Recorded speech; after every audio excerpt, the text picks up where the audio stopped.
Oh, hey there, you fancy little chicken nuggets. It's me, Carl, and welcome to Grow TV. Welcome to Grow TV. Hosted by Carl, where we have fun with our friends, talk about Jesus, and go over everything the Bible has to offer. Now, once again, welcome to Grow TV. Hi there, y'all. Hope y'all are having a fantastic day. I want to take a quick second and give you a big old apology for how I acted last week. You see, I was so distracted by my new fame, it kind of got me in a weird headspace. But I'm better now because I realize that God has done so much for me. I now know that I can do so much by giving God what I have. So, now that that's out of the way, I have some big news. I released another dancing video. And guess what? It has millions of views! Haha, I tell you what, I got some moves. Check it out.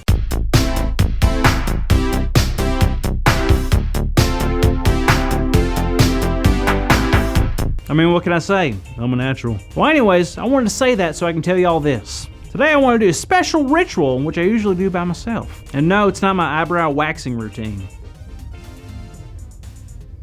Nope, today I'm going to be reading all the wonderful comments that I've received under my new video. There's a famous saying in the industry, always read the comments. They say the richest forms of flattery lie in the comments of the people that watch your stuff. So I held off on reading all of them so I could read them in front of y'all. I mean, what's the worst that can happen? You're gonna find out that too many people love me too much? I'll take my chances. Y'all ready for this? This dancing is the greatest I've seen ever. Well, thank you, Campbell Soup 35. If I had to watch one more video for the rest of my life, I'd choose this video. Wow, that is so sweet, Booger95000. Let's continue. If I had to choose whether to watch this video again or eat a bag of worms, I'd eat 4 bags of worms. Well, that right there hurt my feelings. But that's okay because you can't make everyone happy. I'm sure that's the only one that's negative, so let's take a look. Thank you so much for this video. You see, here's someone that really appreciates good content. Let's see what else they had to say. Thank you so much for this video because now I can congratulate you for being the worst dancer ever. Okay, don't cry, Carl. Don't cry. Ooh.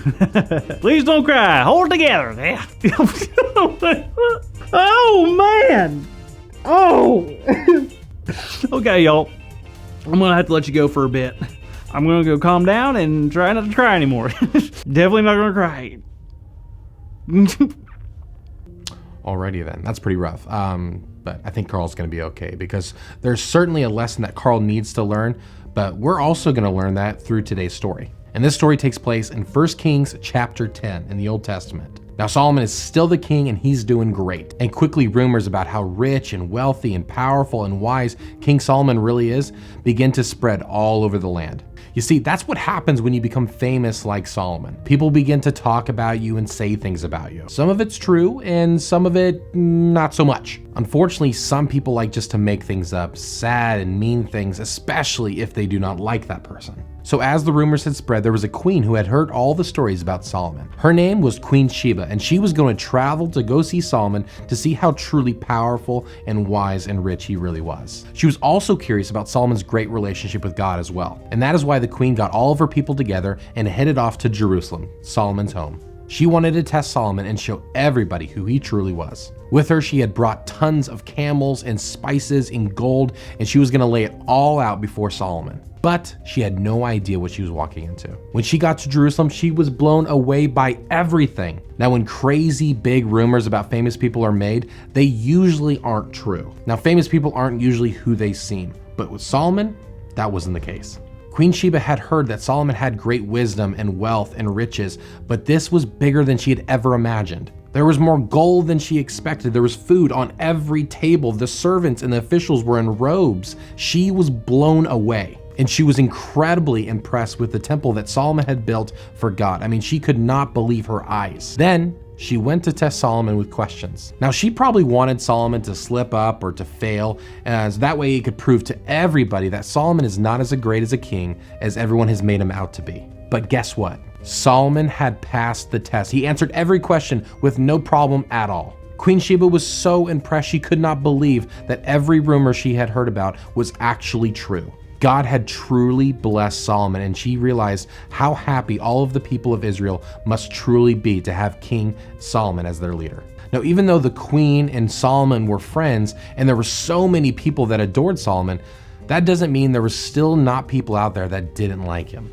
Even Solomon knew that no matter how much he did, no matter how many people he pleased or how many questions he answered, there would always be people out there that didn't like him. Unfortunately, it's the same here for you and me. In life, some people will love us and like us, and some will not. Sometimes it's because of a specific reason, but other times it's for no reason at all. And that can be tough because I don't know about you, but I would love if everyone liked me, but it's not possible. But you know what helps me is knowing that there is someone out there that is always on my side and is going to love me no matter what. And do you know who that is? Nope, it is not Superman, it is not Iron Man, and it's not even my grandma. It's God. God will always love us. And when we realize that, it makes having other people not liking us a little bit easier. And if that doesn't make you feel better, always think about Jesus. Jesus was the nicest and most loving person that has ever walked on this planet. And there was a lot of people who didn't like him. So as long as we are loving God, giving God what we have, and loving other people's, that's all that matters. When you're loved by God, you don't need to be liked by everyone. Did you hear that, Carl? Huh? I said when you're loved by God, you don't need to be liked by everyone. Whoa, wait, is that true? Of course it is, and it's especially true for you. Those comments will hurt your feelings, but you cannot forget that God's opinion of you is the only opinion that matters. Wow, that's such good news, and that really makes me feel better. Wait a minute, you just said our big idea.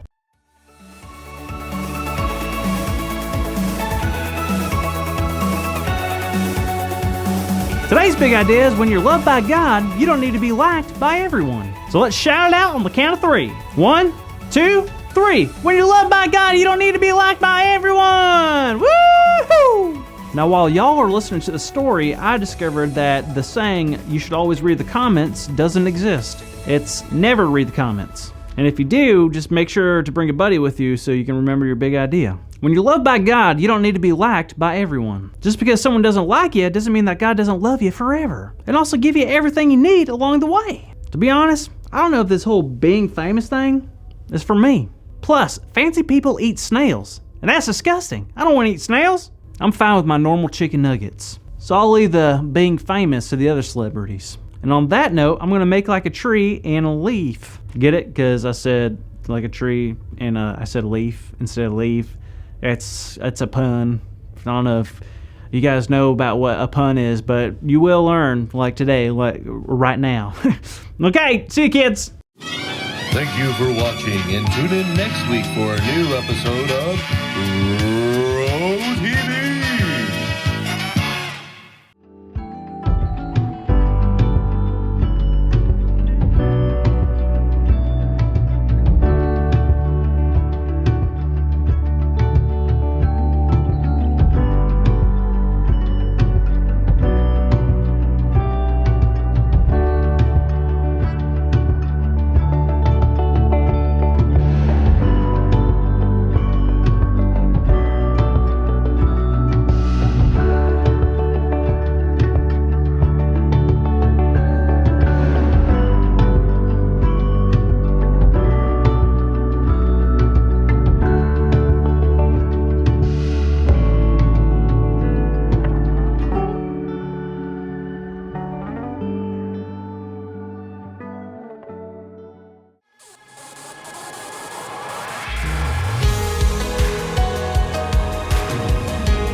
Your peace will always be